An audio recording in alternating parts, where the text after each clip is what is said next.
ಪದವಿ ಪೂರ್ವ ಶಿಕ್ಷಣ ಇಲಾಖೆಯು ಪ್ರಥಮ ಪಿಯು ಫಲಿತಾಂಶ ಬಿಡುಗಡೆ ಮಾಡಿದ ಬೆನ್ನಲ್ಲೇ ಪೂರಕ ಪರೀಕ್ಷೆ ನಡೆಸಲು ಸಿದ್ಧತೆ ಮಾಡಿಕೊಳ್ಳುವಂತೆ ಕಾಲೇಜುಗಳಿಗೆ ಸೂಚನೆಯನ್ನು ನೀಡಿದೆ. ಪ್ರಥಮ ಪಿಯು ಪರೀಕ್ಷೆಯಲ್ಲಿ ಅನುತ್ತೀರ್ಣರಾದ ವಿದ್ಯಾರ್ಥಿಗಳು ಕಾಲೇಜು ಹಂತದಲ್ಲಿ ಪೂರಕ ಪರೀಕ್ಷೆಯನ್ನು ಆಯೋಜಿಸಲಾಗುತ್ತದೆ. ಶುಲ್ಕ ಪಾವತಿ ಹಾಗೂ ಪರೀಕ್ಷಾ ದಿನಾಂಕಗಳನ್ನು ಮುಂದಿನ ದಿನಾಂಕಗಳಲ್ಲಿ ತಿಳಿಸಲಾಗುವುದು. ಅದಕ್ಕೂ ಮೊದಲು ಪರೀಕ್ಷೆ ನಡೆಸಲು ಸಿದ್ಧರಾಗಿ ಎಂದು ಇಲಾಖೆ ತಿಳಿಸಿದೆ. ಪ್ರಶ್ನೆ ಪತ್ರಿಕೆಯನ್ನು ತಯಾರಿಸುವಾಗ ತಮ್ಮ ಕಾಲೇಜಿನ ಉಪನ್ಯಾಸಕರನ್ನು ಬಳಸಿಕೊಂಡು ಪರೀಕ್ಷಾ ಪಾವಿತ್ರ್ಯತೆ ಮತ್ತು ಗೌಪ್ಯತೆ ಕಾಪಾಡಬೇಕು.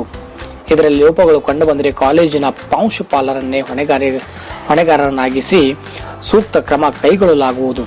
ಸ್ಥಳೀಯ ಸನ್ನಿವೇಶಗಳಿಗೆ ಅನುಗುಣವಾಗಿ ವಿದ್ಯಾರ್ಥಿಗಳು ಪರೀಕ್ಷೆ ಹಾಜರಾಗಲು ಅನುಕೂಲವಾಗಿರುವಂತೆ ವೇಳಾಪಟ್ಟಿ ಸಿದ್ಧಪಡಿಸಿಕೊಂಡು ಸೀಮಿತ ಅವಧಿಯೊಳಗೆ ಪರೀಕ್ಷೆ ನಡೆಸಬೇಕು.